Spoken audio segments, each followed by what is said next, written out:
Hello दोस्तों, welcome back to our YouTube channel Guru Mahti GNMT। सो दोस्तों, आज पैरामेडिकल एंट्रेंस एग्जाम 2023 के लिए सामान्य ज्ञान का सेट नंबर 11 में लेकर आ गया हूं। अब आप लोगों को पता होना चाहिए कि साइंस का किसका तो सब्जेक्ट साइंस का कितना तो मॉर्निंग में चल रहा है। अभी मॉर्निंग में चल रहा है कितना 7:30 में वीडियो प्रतिदिन अपलोड हो जाता है।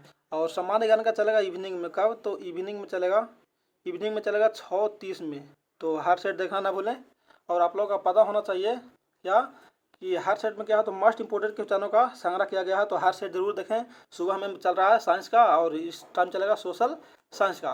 तो उसमें भी साइंस में भी कितना चल रहा है तो साइंस में भी चल रहा है 13वां सेट चल रहा है। और इसमें आ गया कितना तो 11वां सेट। मतलब कुछ दिन बीच में गैप कर दिए थे दोनों सेट का इक्वल करने के लिए, सुबह शाम मिला करके।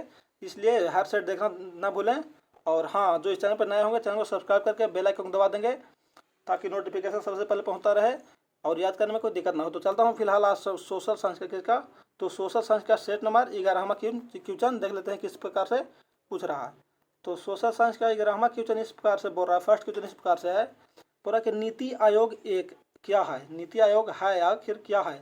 ऑप्शन ए में है मंत्रालय है, बी में है शासकीय विभाग है, सी में है परामर्शदायी संस्था है एंड डी में बोल रहा कि स्वचालित नियम है। तो इसका राइट आंसर हो जाएगा ऑप्शन सी हो जाएगा। अर्थात क्या तो नीति आयोग एक क्या है तो एक परामर्शदायी संस्था है, मतलब कि परामर्श देने के लिए एक दायी संस्था है।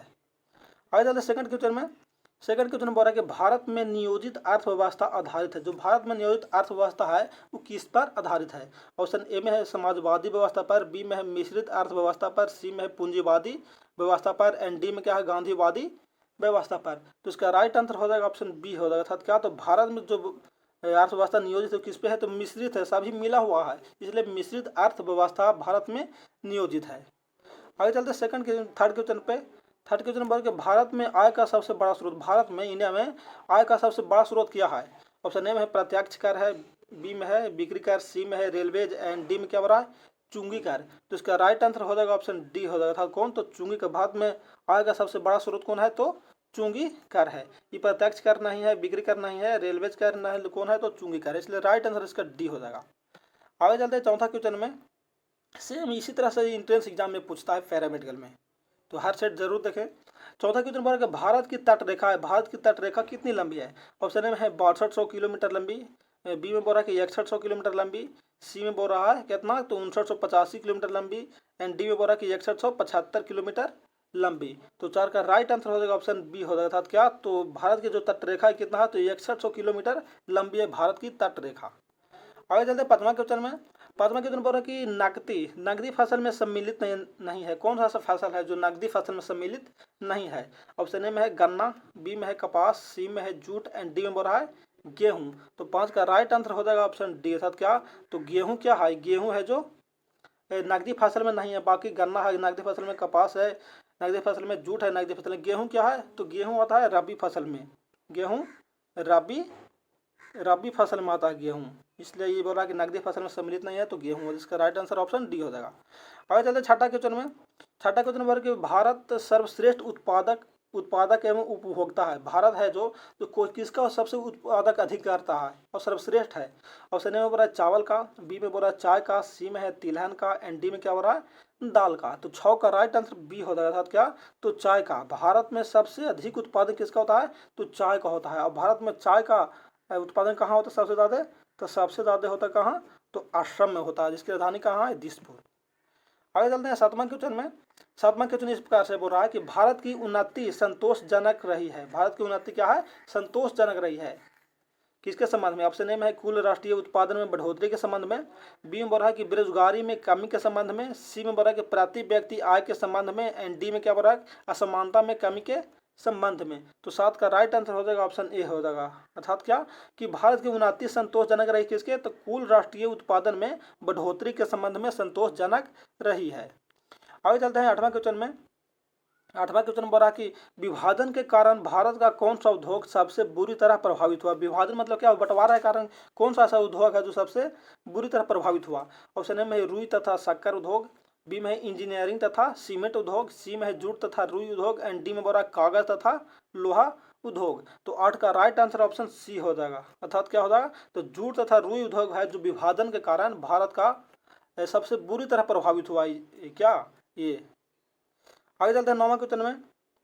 9वां क्वेश्चन इस प्रकार से बोल रहा है कि अपने किस कार्यकारिणी कमेटी में कांग्रेस ने भू स्वामित्व को समाप्त करने की नीति अपनाई थी। भू स्वामित्व को समाप्त करने की नीति अपनाई थी। ऑप्शन ए में है कार्यकारिणी कमेटी 1937, बी में है कार्यकारिणी कमेटी 1942, सी में है कार्यकारिणी कमेटी 1945, डी में है कार्यकारिणी कमेटी 1946। तो 9 का राइट आंसर हो जाएगा ऑप्शन ए हो जाएगा। अर्थात क्या, तो कार्यकारिणी कमेटी 1937 ने क्या, भू स्वामित्व को समाप्त करने की नीति अपनाई थी, मतलब चुगलखोरी करने की नीति अपनाई थी, एक तरह से कहा जा सकता है।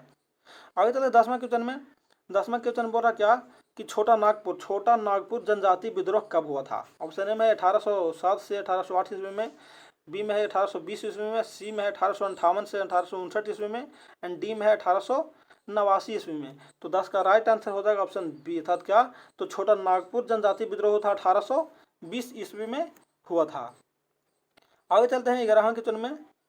11वां क्वेश्चन बोल रहा कि गांधी जी का चंपारण सत्याग्रह किससे जुड़ा था। गांधी जी का जो चंपारण सत्याग्रह था वो किससे जुड़ा था। ऑप्शन ए में है इजारादारी से, बी में है तीन काठिया प्रणाली से, सी में है जैनमिस से, और डी में है इनमें से कोई नहीं। तो 11 का राइट आंसर हो जाएगा ऑप्शन बी हो जाएगा, अर्थात किससे, तो गांधी जी का चंपारण सत्याग्रह तीन काठिया प्रणाली, इसको प्रणाली पूरा होता है, तीन काठिया प्रणाली से संबंधित था। आगे चलते हैं 12 क्वेश्चन में। 12वां क्वेश्चन है कि उलगुलान विद्रोह किससे जुड़ा है। उलगुलान विद्रोह किससे जुड़ा है। ऑप्शन ए में संथाल से, बी में है कच्छ नागा से, सी में है कोल से, एंड डी में है बिरसा मुंडा से। तो 12 का राइट आंसर हो जाएगा ऑप्शन डी हो जाएगा, अर्थात क्या, तो उलगुलान विद्रोह बिरसा मुंडा से संबंधित है। बिरसा मुंडा मतलब कि उलगुलान विद्रोह में भाग लिए थे। आगे चलते 13वां क्वेश्चन में।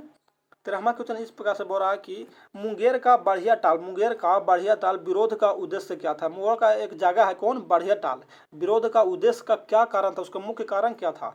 ऑप्शन ए में है बकास्त भूमि की वापसी की मांग, बी में है कि मुस्लिम किसानों का शोषण बंद हो, सी में है कि जमींदारी प्रथा की समाप्ति, या डी में वर्ग युद्ध की शुरुआत करना। तो 13 का राइट आंसर हो जाएगा ऑप्शन ए हो जाएगा, अर्थात क्या, तो मुंगेर का जो बढ़िया ताल विरोध का उसका मुख्य उद्देश्य था बकास्त भूमि की वापसी मांग, मतलब पुनः वापस वो अपना भूमि मांग रहे थे, किसी ने उसे उनके अपना लिया था भूमि को, तो वही पुनः वापस अपना जमीन मांग रहे थे, इसीलिए वहाँ विरोध में कौन था, तो बढ़िया ताल था, जो कहाँ का क्षेत्र है, तो मुंगेर का क्षेत्र है। आगे चलते हैं 14वां क्वेश्चन में। 14वां क्वेश्चन बोल के दामोदर नदी निकलती है, दामोदर नदी कहाँ से निकलती है। ऑप्शन ए में तिब्बत से, बी में है छोटा नागपुर से, डी में है नैनीताल के पास से, एंड डी में बोल रहा है कि सोमेश्वर पहाड़ी के पश्चिमी ढाल से। तो 14 का राइट आंसर हो जाएगा ऑप्शन बी हो जाएगा, अर्थात क्या, तो दामोदर नदी निकलती है छोटा नागपुर से निकलती है, छोटा नागपुर के पठार से निकलती है कौन, तो दामोदर नदी। आगे चलते हैं 15वां क्वेश्चन में। पूर्वी समुद्रों के स्वामिनी कहा जाता है। पूर्वी समुद्रों के स्वामिनी का नाम क्या है। ऑप्शन ए में श्रीलंका, बी में है पाकिस्तान, सी है बर्मा, एंड डी में क्या है, भारत। तो 15 का राइट आंसर हो जाएगा ऑप्शन डी हो जाएगा, अर्थात क्या, तो पूर्वी समुद्रों के स्वामिनी का किसे कहा जाता है, तो इंडिया को कहा था, किसे, तो भारत को कहा जाता है। आगे चलते हैं 16वां क्वेश्चन में। 16वां क्वेश्चन इस प्रकार से, भारतीय संविधान को अपनाया गया था, भारतीय संविधान को किसके द्वारा अपनाया गया था। ऑप्शन ए में संवैधानिक सभा के द्वारा, बी में ब्रिटिश संसद के द्वारा, सी में गवर्नर जनरल द्वारा, एंड डी में भारतीय संसद के द्वारा। तो 16 का राइट आंसर हो जाएगा ऑप्शन ए हो जाएगा, अर्थात क्या, तो भारतीय संवैधानिक सभा के द्वारा भारतीय संविधान को अपनाया गया था। और संविधान के लेकर आप लोग जान ही रहे हो कौन है, तो अम्बेडकर जी हैं। आगे चलते हैं 17वां क्वेश्चन में। 17वां क्वेश्चन इस प्रकार से है, थोड़ा छोटा करते हैं। क्वेश्चन 17वां बोल रहा है कि भारत में लौकिक सार्वभौमिकता है क्योंकि संविधान की प्रस्तावना आरंभ होती है। भारत में क्या है, लौकिक सार्वभौमिकता है क्योंकि संविधान की प्रस्तावना आरंभ होती है।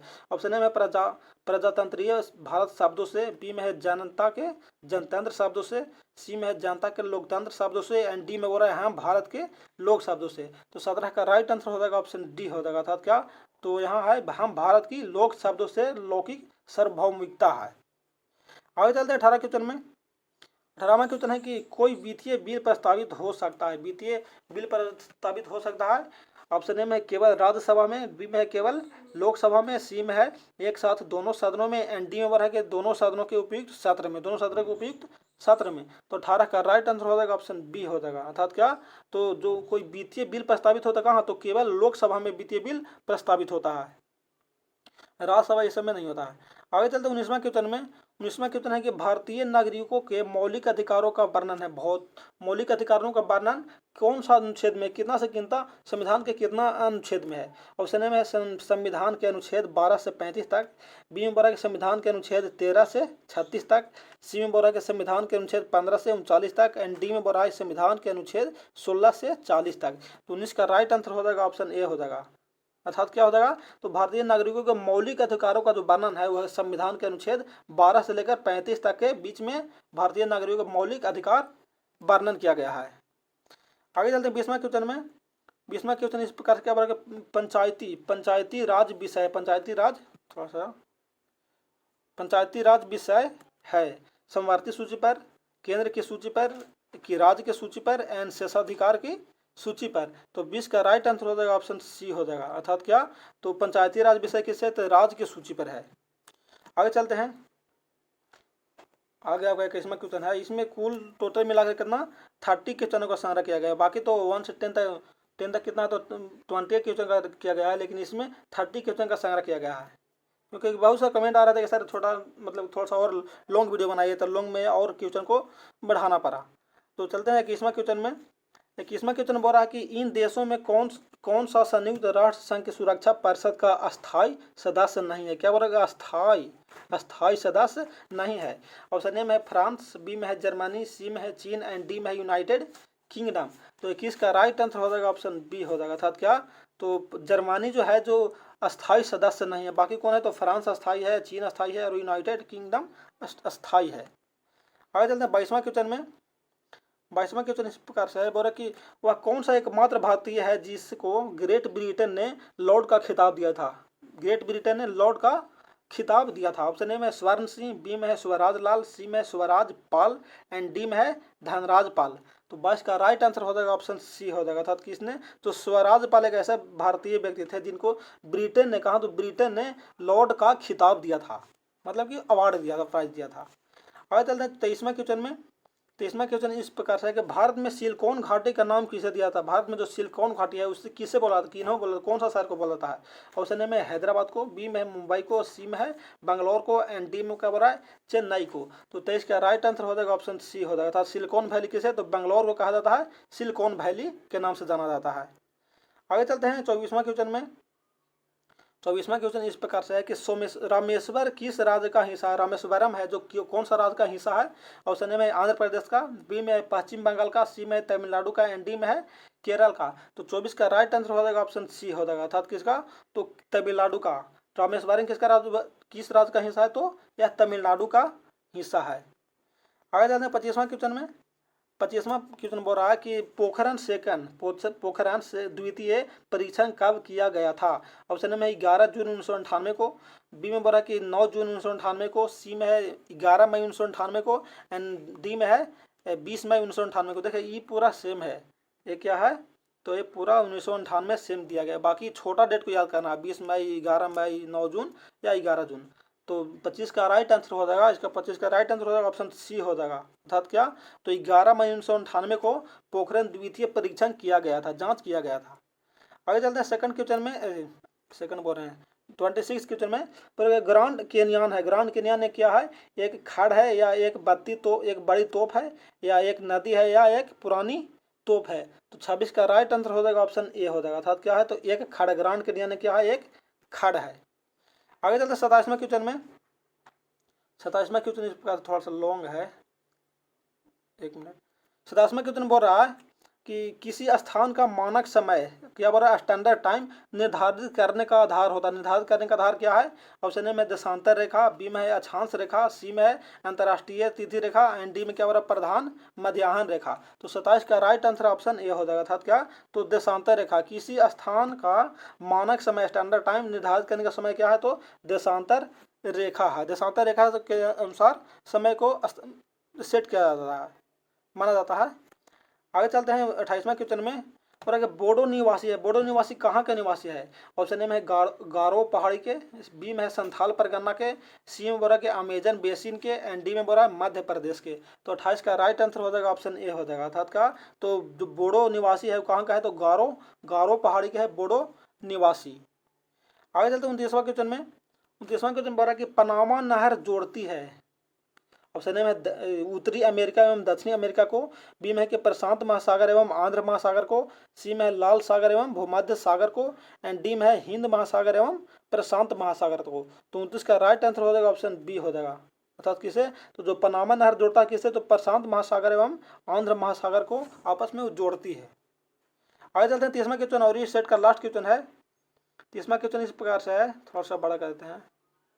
30वां क्वेश्चन बोल रहा है कि पंचायती राज को डॉट दिया गया है के अंतर्गत स्वशासन की इकाई के रूप में संगठित किया गया है। किसके अधिकारों के रूप में संगठित किया गया है। ऑप्शन ए में भारतीय संविधान के मूल अधिकारों के रूप में, बी में बोला कि भारतीय संविधान के प्रस्तावना के रूप में, सी में बोला कि राज्य के नीति निर्देशक तत्वों के रूप में, एंड डी में बोला कि भारतीय संविधान के 74वां संशोधन के अनुसार। तो 30 का राइट आंसर हो जाएगा ऑप्शन सी हो जाएगा। अर्थात क्या, तो पंचायती राज को राज्य के नीति निर्देशक तत्वों के अंतर्गत स्वशासन की इकाई के रूप में संगठित किया गया है, इसलिए इसका राइट आंसर हो गया ऑप्शन सी हो जाएगा, राज्य की नीति निर्देशक तत्व। आगे चलते हैं। आगे बस नहीं है, बस इस सेट में इतना ही। अगर सेट अच्छा लगा हो तो लाइक करके कमेंट कर दें और दोस्तों के पास शेयर जरूर करें कि ताकि उनको भी हेल्प हो सके।